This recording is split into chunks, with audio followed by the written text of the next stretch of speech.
शरीरामध्ये आपल्या अष्टविकारांचं निर्माण व्हावं, किंवा आपल्याला खूप म्हणजे अं, रागवणुका भक्ती, भावभक्ती, प्रेम भक्ती हे लगेच उत्पन्न व्हावं, तर हे आपण लगेच अपेक्षा ठेवू शकत नाही. आपल्याला धैर्यानं काम घ्यावं लागणार आहे. तर त्यासाठी आपल्याला हे प्रोपा सांगतायत की अधीर होऊ नये. आणि अं, अं, आणि त्यानंतर प्रोपादांनी स्वतःच्या जीवनातून स्वतःच नाव न सांगितलं, पण इथं सांगितलं की कशा प्रकारे या कृष्ण भावनाचा आरंभ एकट्याने करण्यात आला, आणि प्रारंभिक काहीच प्रसाद मिळाला नाही, परंतु धैर्याने आम्ही त्यांचा आम्ही आमची भक्तिमय सेवा चालू ठेवली, आणि लोकांना हळूहळू या आंदोलनाचे महत्व जाणू लागले, आणि आता ते उत्सुकतेने आंदोलनामध्ये सहभागी होत आहेत. तर त्यामुळे प्रोपात लिहितात की सेवा करताना मनुष्याने अधीर होऊ नये, गुरु आणि कृष्णांच्या कृपेवर अवलंबून राहावे, आणि गुरुकडून उपदेश ग्रहण करावा, आणि त्याचे धैर्याने पालन करावे. तर गुरुचा आदेश हा लगेच पूर्ती होईल अशी हे नाहीये, त्याला वेळ पण लागू शकतो, पण आपण धैर्य पालन केलं पाहिजे. जसं परमपूज्य गिरिराज स्वामी महाराज पण सांगायचे की त्यांना प्रभुपादांनी सांगितलं होतं की तुम्ही म्हणजे ग्रंथ लिहा, किंवा वेगवेगळ्या खूप मोठ्या मोठ्या सेवा, त्यांना मंदिराची स्थापना करण्यासाठी सांगितलं, आणि ते एवढे बिझी होते त्याच्यामध्ये की म्हणजे त्यांना बाकी कशातच टाइम मिळत नव्हता. पण नंतर मग त्यांनी जेव्हा हे जुहू मंदिर बांधलं, त्याच्यानंतर त्यांना खूप म्हणजे त्याच्यामध्ये पण खूप सहन करावं लागलं, खूप अडथळे आले, तरी पण त्यांनी उत्साह बांधून ठेवला. का? कारण मला गुरुना प्रसन्न करायचंय, मला गुरुचा आदेश आहे, आणि गुरु येते गुरुची मम्मा, आज गुरुची कृपा येते. ही या त्यांच्या सेवेमध्ये आहे. गुरु अरे आज्ञा मम्मा येते. आध्यात्मिक गुरुकडून उपदेश घेतल्यानंतर त्याचं पालन करणं, तर ते लगेच पूर्ती होईल असं नाहीये, पण त्याला वेळ लागेल. पण आपण त्याच्याशी विसरून नाही जायला पाहिजे. गुरुचा आदेश जेव्हा गुरुचे जे काही आपल्या जीवनामध्ये ते जे काही आपल्याला आदेश देत आहेत, तर तो उपदेश देत आहे, तर तो कधीच विसरला नाही पाहिजे. त्याला वेळ लागला, थोड्या थोड्या कालांतरानंतर ते होईल, तर ते ठीक आहे. जसं प्रभुपादांना पण आदेश दिला होता भक्तिवेदांत ठाकूरांनी, आणि 33 मध्ये, आणि तरी पण म्हणजे प्रभुपादांनी तो सारखा विचार करत असे, आणि त्याचमुळं एवढ्या वर्षानंतर 66 मध्ये त्यांनी मग अमेरिकेला गेले, तर पूर्ती करण्यासाठी. तर त्याचमुळं त्यामुळे आपल्याला गुरुचे उपदेश ऐकणं खूप महत्वाचं आहे, गुरुच्या संगतीमध्ये असणं खूप महत्वाचं आहे. आणि गुरुची संगत कशी आहे? तर त्यांच्या उपदेशाद्वारे, त्यांच्या प्रवचनाद्वारे. आपण शारीरिक त्यांची संगत करू शकतो, पण जास्त करून सर्वात महत्वाचं आहे की ते वाचिक. तर त्यामुळे त्यामुळे रोजचे गुरुचे उपदेश थोडा वेळ काढून आपण गुरुचं श्रवण केलं पाहिजे. तिथं प्रभुपाद लिहित आहे, धैर्य आणि विश्वास या दोहोंची नितांत आवश्यकता आहे, आणि त्यामुळं त्यांनी उदाहरण ते दिलं. त्यामुळं भक्तिमय सेवेमध्ये शरणागत होणं म्हणजेच निश्चय असणे. तर निश्चय म्हणजे शरणागत. अवश्य रक्षिबे कृष्णा, भगवान नक्कीच रक्षण करतील. श्रीकृष्ण निश्चितच माझे रक्षण करतील, आणि भक्ती मार्गामधील यशस्वी होण्यासाठी मला सहाय्य करतील, याच निश्चय म्हणतात. तर एक कथा येते, कशा प्रकारे एक मुलगा असतो, आणि तो शाळेमध्ये जात असतो, गुरुकुलमध्ये जात असतो, आणि जेव्हा तो थोडासा मोठा होतो, तेव्हा त्याला थोड्या पलीकडच्या म्हणजे थोडस लांबच्या गावाला जावं लागायचं, जाताना जंगल लागायचं, आणि त्यामुळे मग जंगलातून तो जायचा. तर त्याला थोडस भीती वाटायची, जंगलामधून जातोय, प्राणी पशु हिंस्त्र पक्षी आहेत, प्राणी आहेत, तर काय आहे आता. त्यामुळे त्यांनी त्याच्या आईला विचारलं, आई होती, तर आईला विचारलं की अरे मला अशी भीती वाटते. ते म्हणले ठीक आहे, काय ऍक्च्युली तुझ्या भावाला बोलव म्हणे. माझा भाऊ? कोण आहे माझा भाऊ? ते म्हणले गोपाल. गोपालला आठवण कर म्हणे, गोपालला तू नाव घे, तो लगेच तुला मदत करेल. आता हा होता छोटा मुलगा, ह्याला जे आईने सांगितलं लगेच त्यांनी स्वीकारलं. आणि त्याच्यामुळे लहान मुलांना ऍक्च्युली त्यांच्यामध्ये आपण संस्कार लावण्यामध्ये खूप महत्वाचं आहे. कारण लहानपणी ते निरागस असतात आणि संस्कार लगेच लागू शकतात. जेव्हा जेव्हा लोक म्हणजे मुलं मोठे होतात तेव्हा संस्कार लावणं खूप अवघड आहे. आम्ही पण जेव्हा कॉलेजमध्ये मुलांना शिकवतो तेव्हा स्वीकारणं त्यांना खूप अवघड जातं. संशय असतात. त्यांच्यामध्ये विश्वास लगेच लागत नाही. त्या मुलाने लगेच विश्वास ठेवला, ठीक आहे गोपाळ, आणि मग तो जायचा आणि गोपाल असं सारखा म्हणजे आठवण करायचा. लगेच गोपाल येऊन प्रकट व्हायचे. गोपाल म्हणजे सारखं कृष्णच. एकदा काय झालं की गुरु पौर्णिमा होती. गुरुची पूजा करायची होती. जसं गुरुला वेगवेगळे भेट म्हणून देतात त्यांचे शिष्य. तर ह्याला पण इच्छा झाली की मला भेट पाहिजे. तर त्यांनी काय केलं, पण त्यांनी आईला आज संध्याकाळी जाऊन, उद्या आता मला भेट द्यायची आहे, आज संध्याकाळी मी जाऊन आईला बोलतो. मग गेला तो संध्याकाळी घरी, आणि घरी गेला तर कळालं की आई आजारी आहे. आता आईला काही बोलू शकत नाही, कारण आई आजारी, काही बनू शकत नाही. तर त्याला दुःख वाटलं, आता काय करावं. तर मग त्याला सुचलं की अरे, मी गोपालला विचारतो. मग त्यांनी काय केलं की मग तो गेला आणि जाताना जंगलामध्ये गोपाल गोपाल, तर मग गोपाल गोपाल म्हणून त्यांनी पुकारलं. तर लगेच गोपाल प्रकट झालं. तर ते म्हणे काय आलं. तर म्हणले की ऍक्च्युली गुरुला काहीतरी मला भेट द्यायला पाहिजे. तर त्यांनी काय केलं, एक छोटस भांड, मातीचं भांड, त्याच्यामध्ये अं, अं, खूप सुंदर स्वीट, जसं आपण स्वीट राईस असतो आपला गोड भात, तर त्याप्रमाणे त्यांनी गोड भात किंवा रबडी रबडी रबडी सारखं, तर त्यांनी ते रबडी सारखं दिलं आणि तो घेऊन गेला. आणि जेव्हा तो गेला तर बघितलं की माझे सगळे मित्र आहेत, माझे सगळे जे गुरु भाऊ आहेत, जे काही त्या गुरुचे शिष्य आहेत, ते सर्व एवढं मोठमोठाले भेट वस्तू घेऊन येत आहेत. आणि मी मात्र एकदम छोटस काहीतरी एक छोटस भांड आणलंय, ते सुद्धा मटक्याचं, ते सुद्धा मातीच मटका आणलाय. आणि त्याच्यामध्ये पण काय आहे की तर एक रबडी आहे. तर तर त्यांना खूप हे वाटलं. अं, तर ते ते म्हणायला लागले की अरे आता काय करावं. तर पण त्याला विश्वास होता की अरे गोपालने दिलंय, तर गोपालच काहीतरी मदत करेल. तर त्यांनी जेव्हा गुरुला दिलं, तर गुरु गुरु जेव्हा त्यांनी बघितलं, तर त्यांना वाटलं की हे काय आहे. तर ती छोटीशी एक भेट माझ्यातर्फे म्हणे. तर त्यांनी काय केलं, ते मोठ्या भांड्यात टाकलं.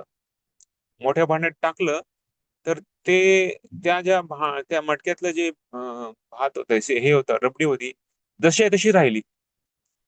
तर त्यांना पुन्हा मग ती पुन्हा टाकली त्याच्यामध्ये, तरी पण जशी आहे तशीच राहिली. तर हे गुरुला कळलं. गुरुला आश्चर्य वाटलं, असं कसं होऊ शकतं. त्यांनी त्याला मुलाला बोलवलं. म्हणलं तू कुठून आणलं हे. तर म्हणला मला माझ्या मित्र भावाने दिलंय. तर म्हणलं कोण आहे भाऊ. म्हणलं गोपाल. हो का, कुठं असतो. मग त्यांनी सगळं सगळं ते वर्णन सांगितलं. ऍक्च्युली त्याच्या आईने पण सांगितलं होतं त्याला वर्णन सगळं, की गोपाल म्हणजे कृष्ण आहे, आणि त्याच्या कुरळे केस आहेत, आणि त्यांच्याकडे बासरी आहे, आणि पितांबर वस्त्र आहे. सर्व भगवंताचे पूर्ण अ, वर्णन सांगितलं होतं. आणि त्यामुळे मग त्यांना त्याच्याबद्दल आकर्षण वाटलं होतं. त्यामुळे नंतर त्यांनी त्यांना बघितल्यानंतर कळलं, हाच गोपाल आहे ज्याच्या मला आईने सांगितलं होतं. आणि ह्यांनी पण गुरुला सांगितलं की अरे हे गोपालनी मला दिलंय. तर जसं ईशोपनिषद पण श्लोक मध्ये आहे, ओम पूर्णमदम पूर्णमिदम पूर्णात पूर्णमुदच्यते पूर्णस्य पूर्णमादाय पूर्णमेवा वशिष्यते. तर भगवंतापासून जे काय येतं ते संपूर्ण असे पूर्ण आहे. तर त्यामुळे भगवंतांनी जे दिलं होतं ते भांड, त्याच्यामध्ये जरी त्यांनी काढलं तरी पण त्याच्यामध्ये पूर्ण होतं आणखी. तर तर मग हे गुरुला आश्चर्य वाटलं. तो म्हणला कुठे आहे तुझा गोपाल. तो म्हणला आहे जंगलामध्ये इथेच. हो का म्हणे, चल म्हणले मला बघायचंय. तर गुरु म्हणले "हा, ठीक आहे चला म्हणे.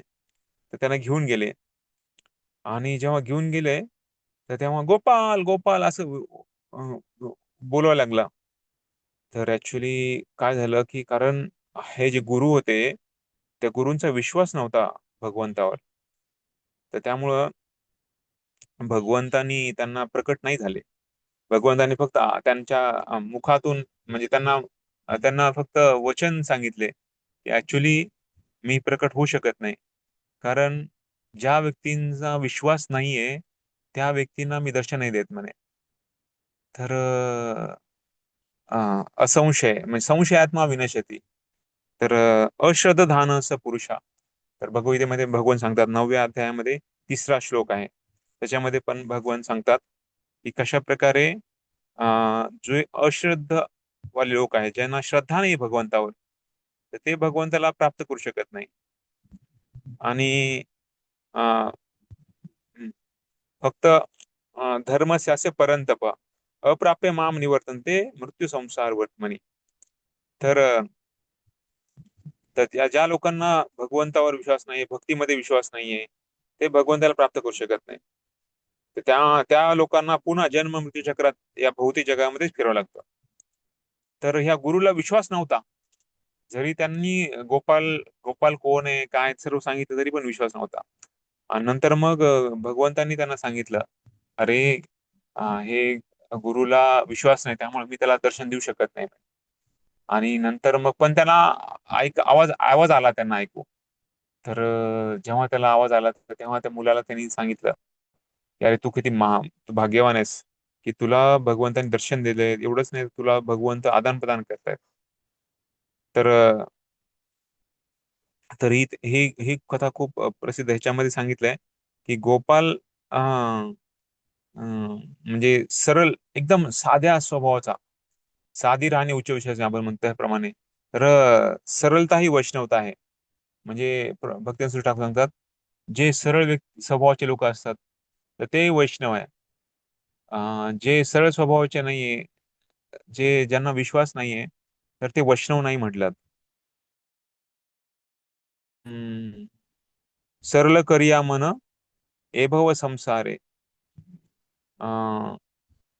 तर त्याच्यामध्ये एक वैष्णव भजन मध्ये पण सांगितलेलं आहे की आपण मन सरळ करून आपण भौतिक जगामधून आपण भगवत धामात जाण्याची प्राप्ती करू शकतो.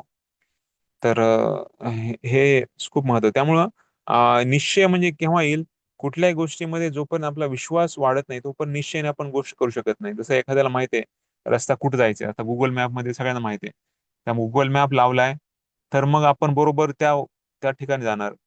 पण जर माहित नसेल की कुठं जायचंय आणि मग आपल्याकडे नकाशा किंवा गुगल मॅप नसेल तर मग आपल्याला एवढ्या स्पीडने जाऊ शकत नाही. मग आपण मध्येच थांबतो, विचारतो, अशी चौकशी करतो.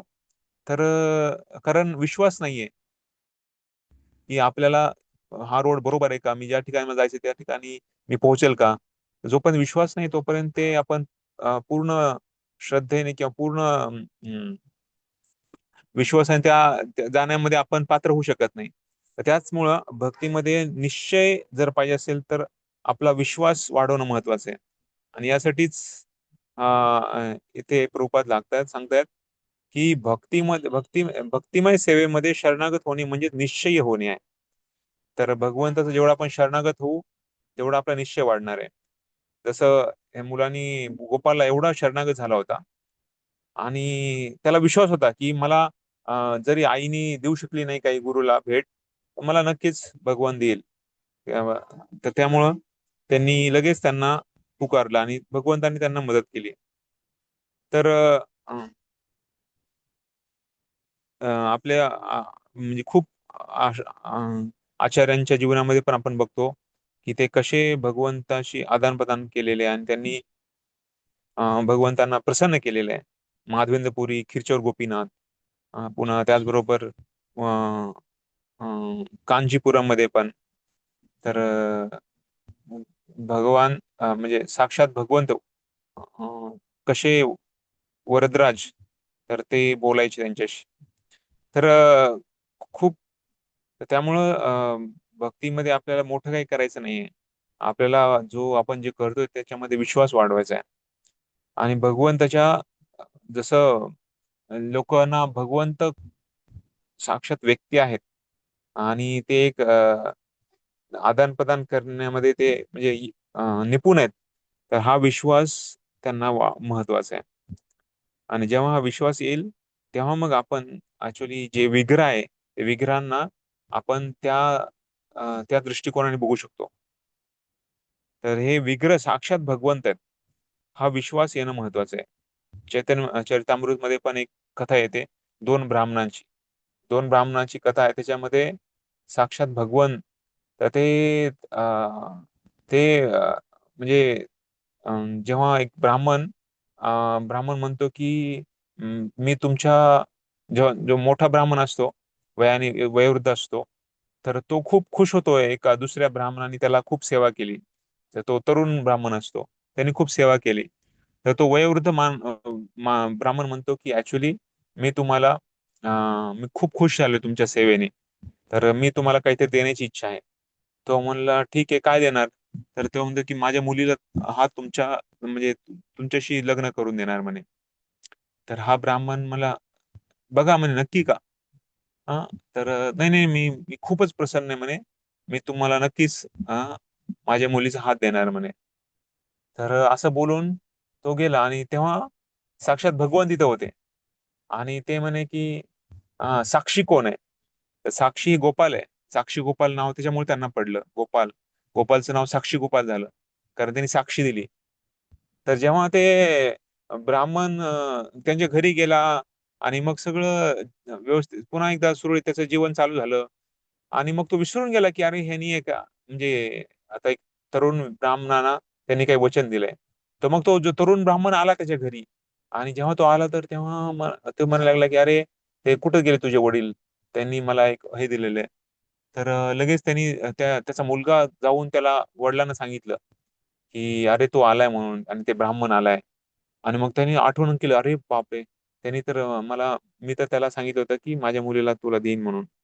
तर मग त्यांनी जेव्हा बाहेर गेला, तर तेव्हा हा मुलगा म्हणायला लागला की ऍक्च्युली तुम्ही ह्याला देऊ शकत नाही, हा एकदम त्याच्याकडे पैसा नाही, त्याला काही नाहीये, आणि त्याला कसं काय तुम्ही माझी बहीण देऊ शकता? नाही देऊ शकत म्हणे.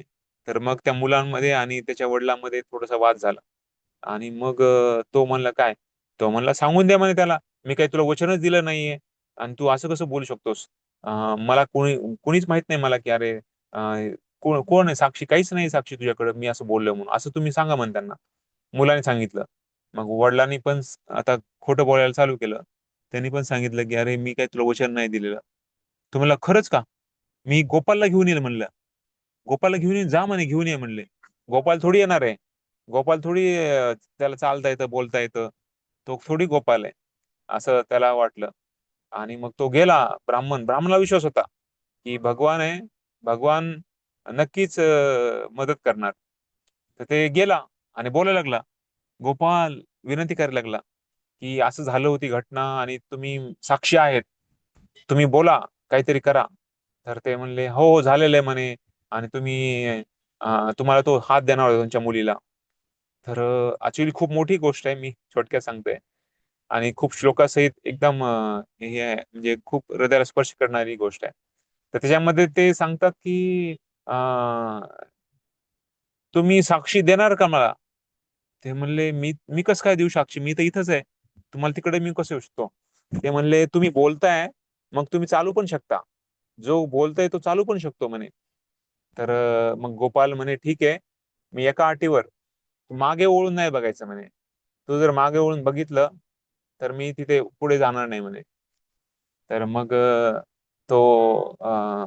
तो चालायला लागला आणि पुढे मग चालत चालत चालत शेवटी त्या ब्राह्मणाच्या घरापर्यंत गेले. आणि तिथं त्यांनी बैठक लावली होती. त्या पहिलेच बैठक झाली होती सगळ्या वरिष्ठ लोकांची, की असं कुणी आहे का की ते साक्षी देईल? तर तो म्हणला हा. त्याच्यामुळे तो ब्राह्मण म्हणला होता हा एक गोपाल आहे आमचा, विक्रय साक्षात, ते साक्षी देतील. तर मग त्यांना घेऊन या म्हणले सगळे लोक. त्यामुळे मग तो गेला होता तिकडे आणायला. आणि मग आणलं. आणि मग ते म्हणलं गोपाल आलाय साक्षी द्यायला. तर सगळेजण आश्चर्य झाले, अरे कस काय गोपाल इथे आलाय आणि साक्षी द्यायला लागला? तर सगळ्यांना आश्चर्य वाटलं, पण भगवान आले होते साक्षात आणि त्यांनी साक्षी दिली. तर त्यांचं नाव पडलं साक्षी गोपाल. आज पण ते विग्रह आहे. तर विश्वास हा खूप महत्वाचा आहे. विश्वास केव्हा कसा येतो?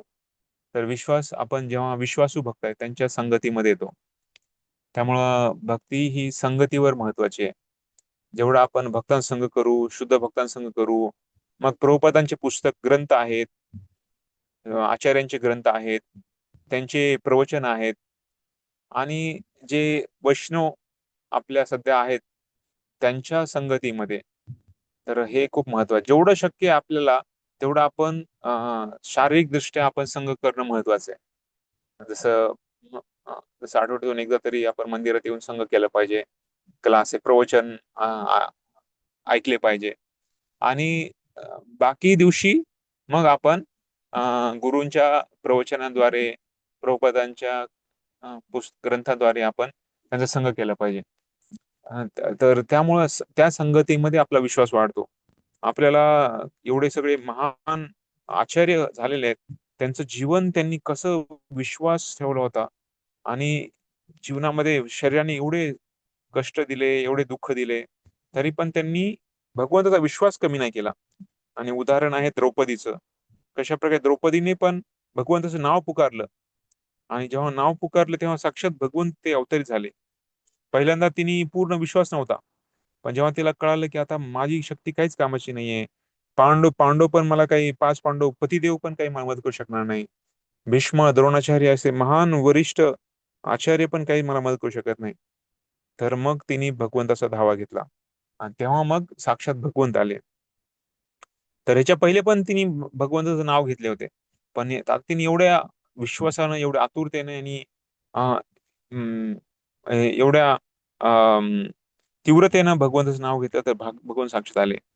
तर आपल्या भक्तीमध्ये पण आपण जेव्हा भक्ती करतोय, तर भक्ती करताना अशी भक्ती केली पाहिजे की आपल्या हृदयामध्ये भगवंतांनी वास घेतला पाहिजे. जसं जसं एखादं मेणबत्ती आहे, मेण वितळतं, मेण वितळताना जर काही कुठं कुंकू टाकलं किंवा हळद टाकली, तर ती काढू शकत नाही वापस. का? कारण ती फिटून जाते. त्याचप्रमाणे आपण जेव्हा आपलं हृदय पिघळतं, आपल्या भगवंताची लीला आपण ऐकतो, भगवंताचे गुण ऐकतो, भगवंताच्या प्रार्थना करतो, तर जेव्हा आपण हृदयातून प्रार्थना करतो आतुरतेने, तर तेव्हा भगवंत आपल्या हृदयामध्ये वास करतात. आणि मग काही काही वेळेस जरी एखाद्या वेळेस जर भक्ती सुटली कुणाची, तरी पण भगवंत त्यांना विसरत नाही, आणि नक्कीच ते वापस भक्तीमध्ये येणार. त्यामुळे जेवढा निश्चयाने आपण भक्ती करतो, तेवढं आपण त्या भक्तीमध्ये आपल्याला रस येणार आहे. आणि जरी आपण यदा कदाचित जरी काही आपल्या हातून काही घडलं आणि भक्तीमधून आपण जर दूर गेलो, तरी पण भगवंत आपल्याला मदत करतील. त्यासाठीच एक श्लोक आपण पाठवला होता सगळ्यांना व्हॉट्सअपमध्ये, तर तो बघितला असेल तर एकदा तो श्लोक आपण वाचूया. सर्वांनी आमच्या मागे बोलायचा प्रयत्न करा. श्लोक तो भागवतमचा पहिल्या स्कंदामध्ये 5व्या अध्यायातला 19वा श्लोक. न वै जनो जातु कथंचनाव्रजेन न वै जानो जानो जातु कतश्चनाव्रजेन् कथंचनाव्रजेन मुकुंद सेव्यान्य वदंग्र संस्मृतम् मुकुन्द सेव्यान्य वदंग संस्कृतिम् स्मरन् मुकुन्दाङ्घ्र्युपगुहनं पुनर् स्मरन् मुकुन्दां उपगुहनं पुनः विहातुमिच्छेन विहातुमिच्छेन रसग्रह जनः. विहातुमिच्छेन्न रसग्रहो जनः. हा, तर कुणी भक्त वाचेल का भाषांतर आणि तात्पर्य? हरे सर्वांनी कृष्ण. लक्ष दिलं का? हरे कृष्ण. कारण खूप महत्वाचं आहे. अरे प्रभुजी वाच. हा वाचा माता. व्यासदेव भगवान श्रीकृष्णांचा भक्त काही निमित्ताने जरी पतित झाला, तरी त्याला इतरांप्रमाणे म्हणजे सकाम कर्मी भौतिक अस्तित्वाच्या प्रभावातून निश्चितपणे जावे लागत नाही. ज्या व्यक्तीने भगवत चरण कमळांची गोडी चाखली आहे, तो केवळ त्याच भावाविष्काराचे वारंवार चिंतन करीत असतो. तात्पर्य: भगवंतांचा भक्त भौतिक अस्तित्वाच्या संमोहनातून आपोआप उदास होत जात असतो, कारण तो रसग्रह असतो. अर्थात त्याने भगवंतांच्या चरणकमळांची गोडी चाखलेली असते. नेहमीच अवनत स्थितीत असणाऱ्या अशा सकाम कर्म्यांसारख्यांच्या अनिष्ट संगतीमुळे पतित झालेल्या भक्तांची अनेक उदाहरणे आहेत. परंतु भक्तांचे जरी पतन झाले तरी त्यांना पतित कर्मी मनुष्यांप्रमाणे कधीच समजता येत नाही.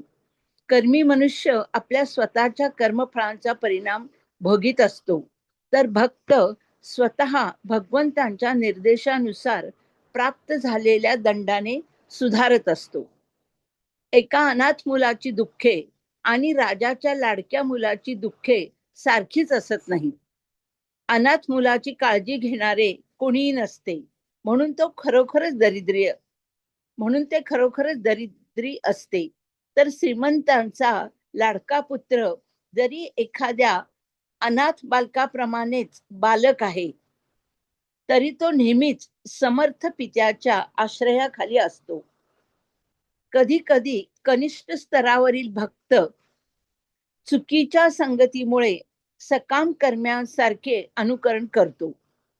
सकाम कर्मी भौतिक जगावर आपला अधिकार गाजवू पाहतात. त्याचप्रमाणे एखादा नवसाधक भक्त मूर्खासारखे भगवत भक्तीचे फळ म्हणून भौतिक सामर्थ्य प्राप्त करण्याची इच्छा करतो. अशा भक्तांना कधी कधी स्वतः भगवंतच संकटात टाकतात. विशेष कृपा म्हणून ते त्याची सर्व भौतिक संपत्ती हरण करतात. प्रतिकूल कृपा. अशा घटनेने संभ्रांत झालेल्या भक्ताला मित्र कुटुंबीय सोडून जातात आणि मग भगवंतांच्या कृपेने तो त्यांची सेवा करण्याच्या स्थितीवर आणला जातो. पुढचा वाचू प्रभूजी. हरे कृष्ण. हरे कृष्ण. अन्य कोणी भक्त वाचतायत? हा. पुढचा पॅरेग्राफ वाचा. हरे कृष्ण. हरे कृष्ण वाचा. भगवद्गीत म्हण हरे कृष्ण. कल्पना माताजी वाचा. भगवद्गीता हरे वाचा. हो. भगवद्गीतेत म्हटले आहे की भ्रष्ट योग्यांना किंवा पतित भक्ताला विद्वान ब्राह्मण कुळात अथवा धनाढ्य वैश्य कुळात जन्म घेण्याची संधी दिली जाते. परंतु अशा परिस्थितीतील भक्त भगवंतांनी शिक्षा करून असहाय्य स्थितीत टाकलेल्या भक्तापेक्षा अधिक भाग्यवान नाही. भगवत इच्छेने जो भक्त असहाय्य स्थितीत टाकला गेला आहे तो चांगल्या कुळात जन्मलेल्या भक्तापेक्षा अधिक भाग्यवान असतो. कारण चांगल्या कुळात जन्मलेला असा पतित भक्त क्षीण सौभाग्यामुळे भगवंतांचे चरणकमळ विसरून जाण्याची शक्यता असते. परंतु दुःखमय अवस्थेत टाकला गेलेला भक्त सगळीकडून स्वतःला असह्य समजून भगवंतांच्या चरणापाशी येतो, म्हणून तो अधिक भाग्यवान असतो. शुद्ध भक्ती दिव्य दृष्टी इतकी आस्वादनीय आहे की भक्त भौतिक भोगांविषयी आपोआप अनासक्त होत जातो.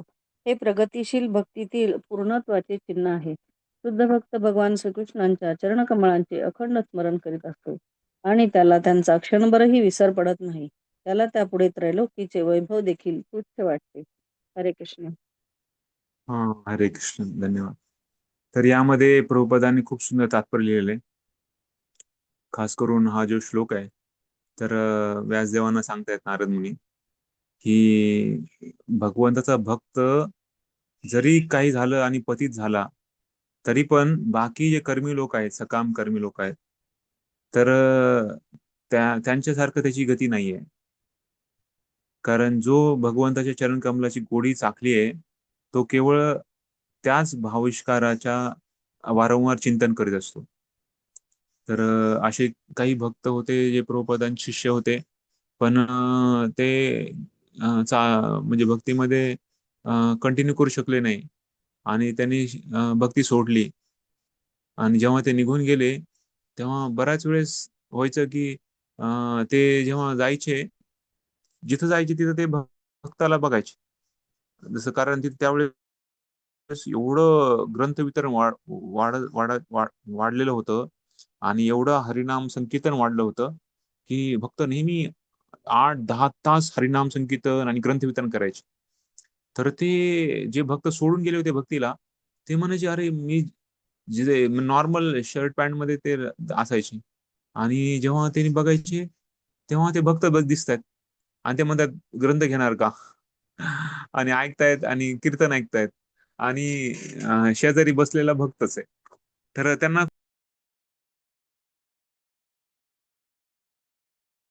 भक्त सोडतच नाहीयेत. तर बऱ्याच जणांनी पुन्हा जॉईन केलं. आणि एक सुरभी अभिपालयंतन स्वामी जे संन्यासी होते आणि काही काही कारणास्तव ते कंटिन्यू करू शकले नाही. त्यांनी खूप मोठ्या प्रभुपदांना सेवा केली. जे वृंदावनमध्ये मंदिर बांधलं आणि वृंदावनमध्ये मंदिर बांधल्यानंतर प्रभुपादांनी सांगितलं तुम्ही आता जावा मुंबईला आणि मुंबईमध्ये मंदिर बांधा. मुंबईमध्ये जुहूमध्ये आले आणि जुहूमध्ये मंदिर बांधायला चालू केलं. तर प्रभुपादांनी तिथं जेव्हा कृष्ण बलरामचं उद्घाटन होतं तेव्हा त्यांना तिथं ठेवलं नाही. म्हणजे त्यांना कारण आदेश दिला होता की तुम्ही जाऊन मुंबईला लवकर मंदिर बांधा. मला मुंबईचं मंदिर लवकर बांधायचंय. तर हे नाही म्हणले प्रभुपाद एवढे वर्ष मी एवढे कष्ट करून मंदिर बांधलंय उभा केलंय आणि त्याचं आता तुम्ही त्यांनी ते ऍक्च्युली ते आर्किटेक्चर होते. म्हणजे खूप सुंदर ते डिझाईन करायचे, प्लॅन करायचे आणि त्याप्रमाणे मग ते मंदिर बांधलं. तर तेवढं सगळं केल्यानंतर ते उपस्थिती नव्हती तिथं मंदिर जेव्हा उद्घाटन झालं तेव्हा. कारण त्यांना प्रभुपादांनी सांगितलं तुम्ही मुंबईला जावा. अशा बऱ्याच ठिकाणी त्यांनी मंदिर बांधलेले. आणि अभाग्याची गोष्ट की काही वर्षानंतर ते भक्तीमध्ये राहू शकले नाही आणि मग ते निघून गेले. 30 वर्ष ते भक्तीमध्ये नव्हते.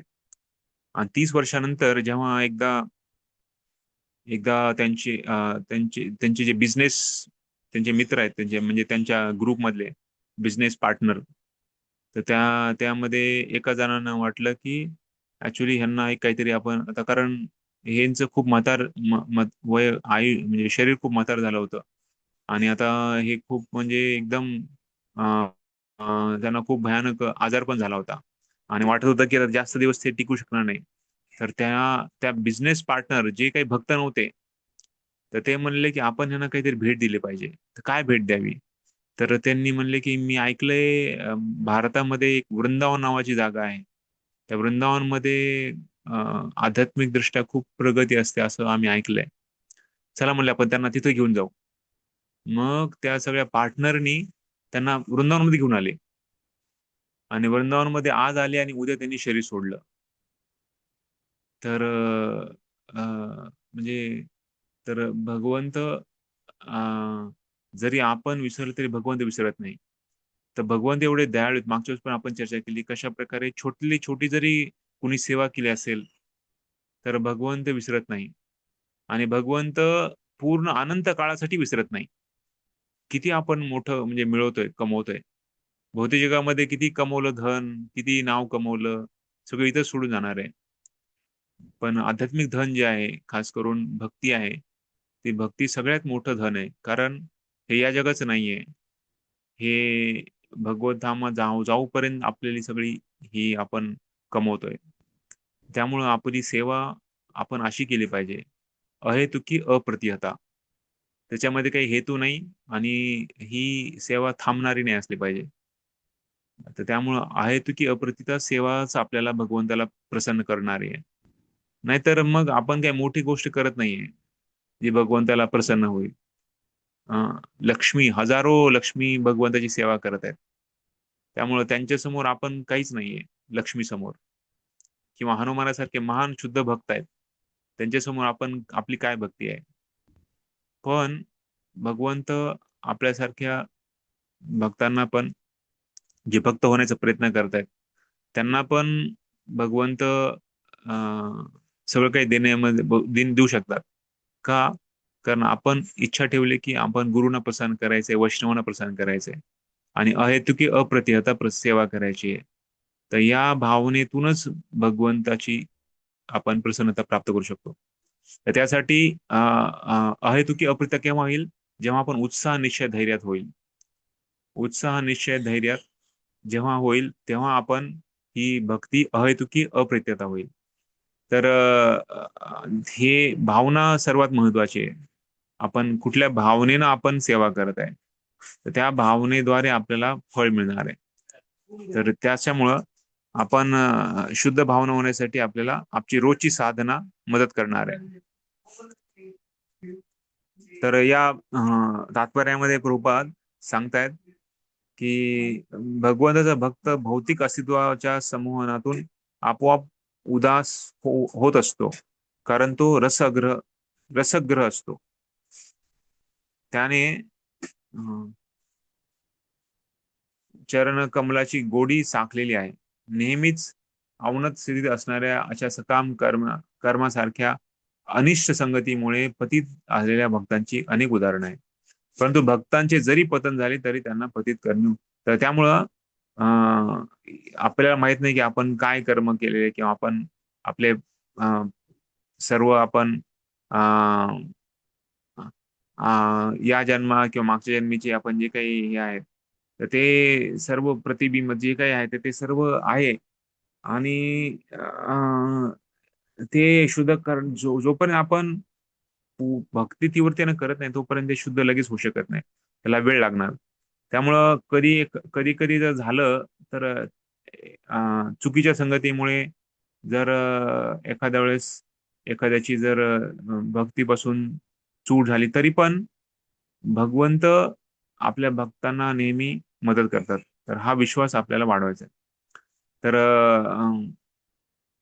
तर प्रभुपाद इथे सांगतायत की 2 बालक आहेत, एक अनाथ बालक आहे आणि दुसरा नेहमीच समर्थ पित्याच्या आश्रयाखाली असतो. आणि दुसरा बालक आहे तर तो राजाचा लाडका मुलगा आहे. तर ते दोघांची पण दुःख आहेत. तर अनाथ मुलाची काळजी घेणारे कोणी नसते, म्हणून तो खरोखरच दरिद्री आहे. पण श्रीमंताचा लाडका पुत्र जरी एखाद्या अनाथ बालकाप्रमाणे बालक आहे तरी तो नेहमीच समर्थ पित्याच्या आश्रयाखाली असतो. तर त्यामुळं भक्त आणि बाकी भौतिक जगातले लोक याच्यामधला फरक आहे. तर भक्त हा नेहमी भगवंताच्या आश्रयाखाली आहे आणि भगवंताची कारण त्यांनी सेवा केलेली आहे, भगवंताची भक्ती केलेली आहे. तर भगवंत जरी त्यांना संकटात टाकलं, कधी कधी भक्तांना संकटात टाकलाय, पण कारण त्यांनी विशेष कृपा म्हणून त्यांची सर्व भौतिक संपत्ती हरण केली आहे. अशा घटनेने भक्ताला मित्र कुटुंबीय सोडून येतात आणि भगवंताच्या कृपेने तो त्यांची सेवा करण्याच्या स्थितीवर आणला. तर अशी खूप उदाहरणं आहेत भागवतामध्ये पण, की कशा प्रकारे भगवंत सर्व जसं पांडवांच्या जीवनामध्ये पण कशा प्रकारे त्यांना सर्व हिसकावून घेतलं दुर्योधनाने, तर भगवंतांना त्यांनी कधी एकदा पण बोलले नाही की अरे असं का. त्याचबरोबर अवंती ब्राह्मणाचा एक कथा आहे 11व्या स्कंदामध्ये, तिथं पण त्यांनी भगवंत एवढा विश्वास होता, तर सगळं काही नातेवाईक गेले, सगळे पैसा गेला, घर गेलं, सगळं गेलं, पण त्यांनी भगवंताला प्रार्थना केली. 11व्या स्कंदामध्ये खूप सुंदर एक धडा आहे अवंती ब्राह्मणावर. तर त्यांनी भगवंताला प्रार्थना करत आहेत की कशा प्रकारे भगवंत तुम तुमच्या तुमच्या चरणाची मला प्राप्ती व्हावी. हे सर्व भौतिक गोष्टी आहे हे इथेच राहणार आहेत. तर ही प्रार्थना महत्वाची. तर त्यामुळंच इथे प्रभुपदांनी या तिसऱ्या श्लोकमध्ये आपल्याला सांगितलंय की या उत्साह, निश्चयता आणि धैर्य, तर यामध्ये हे सर्व म्हणजे एका बरोबर एकच आहे. तर पुढे पण प्रभुपाद आणखी पुढे पण याच्याबद्दल आणखी सांगणार आहेत. आणखी एक पॅरेग्राफ आपण वाचूया.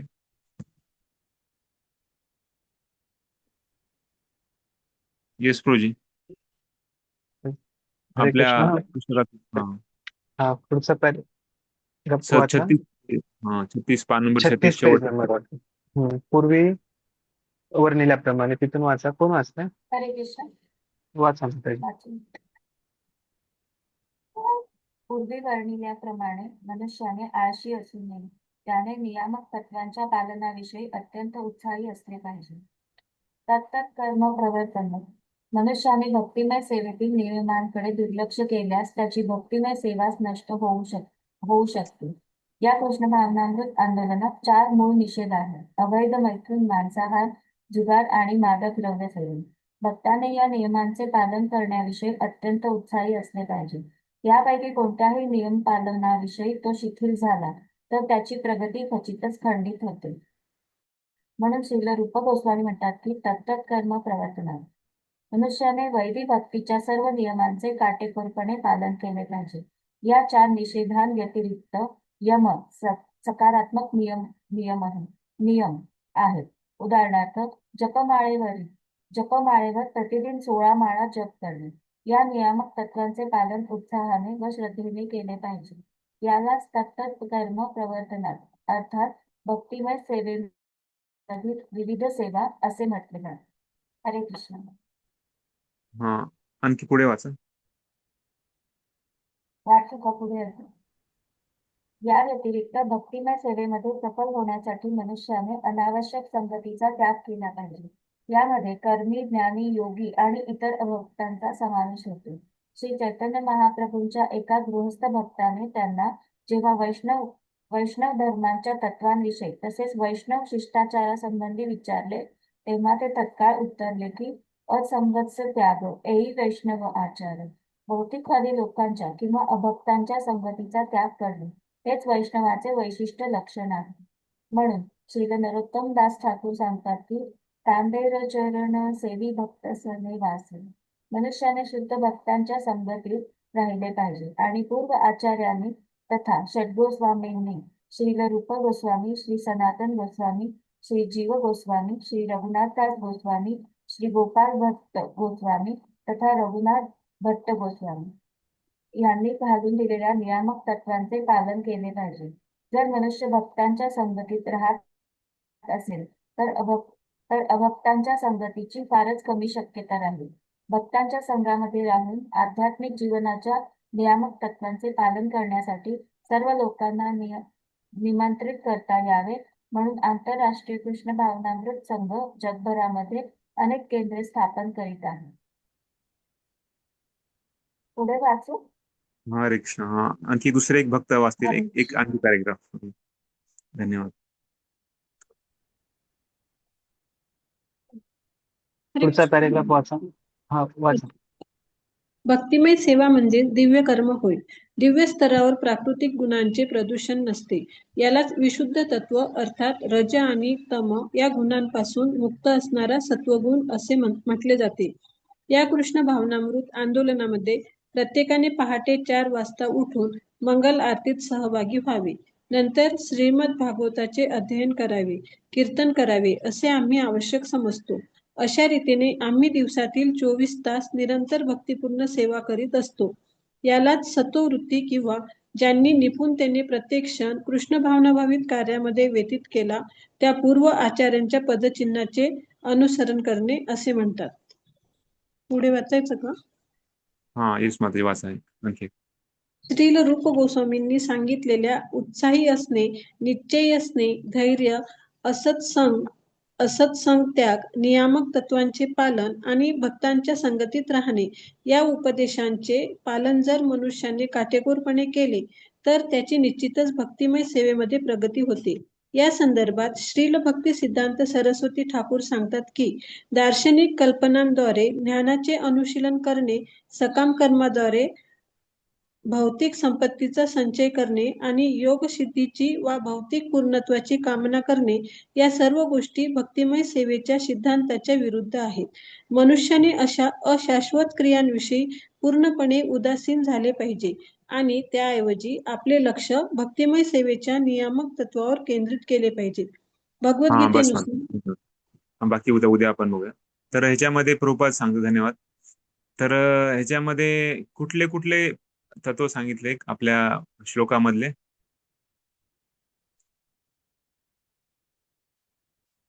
आतापर्यंत आपण कुठले कुठले बघितलेत? उत्साह, निश्चयी, धैर्य, हा, आणि पुढं असत्संग, नियमित तत्वांचे पालन, त्याग, त्यांच्या संगतीत राहणे. तत्त कर्म प्रवर्तन मी पाहिलंय. संघ त्याग. तर प्रभुपादांनी सकाम कर्म. हे नियम सांगायचे होते, त्यामुळं प्रभुपादांनी ते तत्त कर्म प्रवर्तन पण त्याच्यामध्ये सांगून दिलं. तर तत्त कर्म प्रवर्तन म्हणजे काय? तर वैदिक भक्तीच्या सर्व नियमांचे काटेकोरपणे पालन करणे. तर त्याला तत्त कर्म प्रवर्तन सांगितलंय. तर त्याला दुर्लक्ष केलं तर भक्तिमय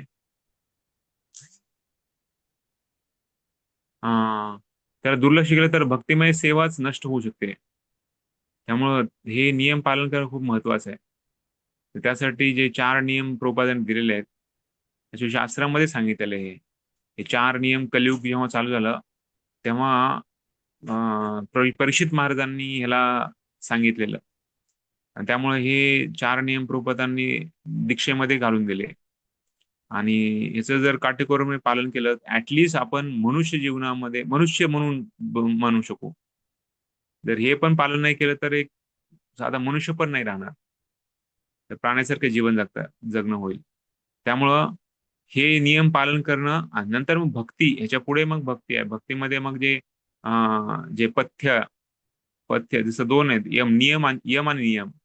तर निषेध आणि जे सकारात्मक नियम तर निषेध म्हणजे 4 गोष्टी सांगितल्यात आणि सकारात्मक नियम त्यामध्ये मग आपण प्रसाद घेणे, माळेवर जप करणे, भक्तांचा संग करणे, तर हे विग्रहाची सेवा करणे आणि भागवत वाचन आणि आपल्या घराला मंदिरासारखं राहतं, अशा या बाकी सकारात्मक नियम पण सांगितलेले. तर हे सर्व पालन करणं तर आपली भक्ती आपण वाढू शकते. आणि त्यासाठी इथं प्रभुपाद सांगतात, भक्तिमय सेवेमध्ये सफल होण्यासाठी मनुष्याने अनावश्यक संगतीचा त्याग केला पाहिजे. तर असं संग त्याग वैष्णवाचार श्रीधर महाप्रभू सांगतात. तर आता संगत, जसं मी मागच्या वेळेस पण सांगितलं, संगतीचं महत्व म्हणजे काय. असं नाही की म्हणजे बाहेर आपण जायचंच नाही कुठंच. संगत म्हणजे आपण त्यांच्यापासून आपण काही घ्यायचं नाहीये. आपल्याला आपला संघ त्यांना द्यायचा आहे, त्यांचा संघ आपण नाही घ्यायचा. ऍटलिस्ट आपण जर त्यांचा संघ देऊ शकत नसेल, त्यांचा संगतीनं आपण हे नाही झालं पाहिजे. तर ते त्याला म्हणतात संगत. तर कारण आता आपण जसं आपल्याला इथून आता मायापूरला जायचंय, तर मग रेल्वेमधून जावं लागणार आहे. रेल्वेमध्ये जायचं म्हणजे बाकी सगळे भौतिकवादी लोक आहेत एवढे मोठे, तर त्यांच्या त्याच गाडीमध्ये आपल्याला जावं लागणार आहे. पण आपण संघ नाही करायचा आहे. त्यामुळं जगामध्ये राहणं, पण त्याच्यापासून आपण प्रादुर्भाव आपल्यावर झाला नाही पाहिजे. तेवढ्या प्रकारची आपली भक्ती असली पाहिजे, तीव्र भक्ती. त्यामुळं इथं नरोत्तम ठाकूरांचं पूर्ण तांदेर चरण सेवी भक्त निवास जन्म जन्म हो येई अभिलाष. ते म्हणतात शुद्ध भक्तांच्या संगतीमध्ये मी राहावं, जन्मोजन्मी माझी हीच आशा आहे. तर मनुष्याने अभक्तांची संगतीचा फार कमी, जर आपण भक्तांच्या संगतीमध्ये राहिलं तर अभक्त संघ आपल्याला फार कमी शक्यता आहे. तर भक्तांच्या संगत राहून आध्यात्मिक जीवनाच्या नियामक तत्वांचे पालन करण्यासाठी सर्व लोकांनी निमंत्रित करता यावे म्हणून इस्कॉन स्थापन केलेले आहे, प्रभुपादांनी सांगतात. तर भक्तांचा संघ देण्यासाठी इस्कॉनची स्थापना केलेली आहे. तर हे भक्तिमय सेवा म्हणजे दिव्य कर्म आहे. तर याला हे विशुद्ध आहे, म्हणजे ह्याला रजोगुण तमोगुणचा त्याचा परिणाम नाहीये. त्यामुळं भक्ती ही या गुणाच्या पलीकडे आहे. त्यामुळे आपण जेवढी भक्ती करू तेवढं आपण गुणातीत बनू, म्हणजे आपण गुणाच्या बाहेर जाऊ. तर भक्ती करणं, भक्तिमय सेवा करणे, भक्तिमय कार्य करणं म्हणजे आपण या गुणाच्या प्रभावाच्या पलीकडे जातोय. तर सध्या आपल्याला ते गुण आपल्याला हे करतायत, कारण आपण आणखी शुद्ध भक्ती नाही होत आहे. तर त्यामुळे प्रभुपाद उदाहरण देत आहेत, सकाळी लवकर उठण्यामध्ये मंगल आरती करणे, अध्ययन करणे, कीर्तन करणे. तर अशा प्रकारे 24 तास निरंतर भक्तिमय सेवा करणं, तर त्याला सत्ववृत्ती म्हणजे प्रत्येक क्षण भगवंताच्या सेवेमध्ये लावणे. आणि जसं पूर्व आचार्यांनी केलेलं आहे त्यांच्या पदचिन्हावर अनुसरण करणे, त्याला म्हणतात सत्ववृत्ती. तर अशा प्रकारे हे 6 तत्व प्रभुपादांनी रूप गोस्वामी सांगितले आणि प्रभुपादांनी त्यांना या तात्पर्यामध्ये आपल्याला समजून दिलेले आहेत. तर अशा प्रकारे जर मनुष्याने अशाश्वत क्रियांविषयी पूर्णपणे उदासीन झाले आणि त्याऐवजी त्यांनी आपले लक्ष भक्तिमय सेवेच्या नियामक तत्वावर केंद्रित केले पाहिजे, तरच आपली भक्ती ही पूर्णत्वाकडे होऊ शकते. तर अशा प्रकारे आपण उद्या हा पुन्हा एकदा हे 6 गोष्टी 6 तत्वांवर आणखी चर्चा करून उद्या हा संपेल आपला आणि आपण 4था श्लोक आपण चालू करू. हरे कृष्ण. हरे कृष्ण. कोणाला काही प्रश्न? हरे कृष्ण. हरे कृष्ण. प्रभूजी धन्यवाद. प्रभूजी एक हा प्रश्न विचारू का? हा येस मग. प्रभूजी तत्त कर्म प्रवर्तनाचा अर्थ असं इथे लिहिलंय की मनुष्याने वैदिक भक्तीच्या सर्व नियमांचे काटेकोरपणे पालन केले पाहिजे, असंच आहे ना? हा हा बरोबर आणि मग. मग एक इथे त्यांनी क्वेश्चन पण विचारला होता, तत्त कर्म प्रवर्तनाची निगडीत 2 नियामक तत्वे कोणती? मग यम आणि नियम ही 2 तत्वे आहेत ना? हा येस माताजी. Okay, thank you. ओके.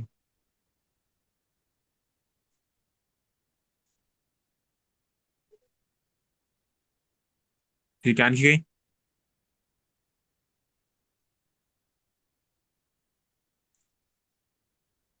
ठीक आहे. धन्यवाद. हरे कृष्णा. हरे कृष्ण. श्री उपदेशामृत की जय. श्री रूप गोस्वामी पाद की जय. श्री प्रभुपाद की जय. गौर भक्तवृंद की जय. हरे कृष्णा कृष्णा कृष्णा हरे हरे, हरे राम राम राम. हरे हरे. उद्या वेळेवर चालू करूया आपण. हरे कृष्ण. हरे Krishna. Thank you. In the meeting.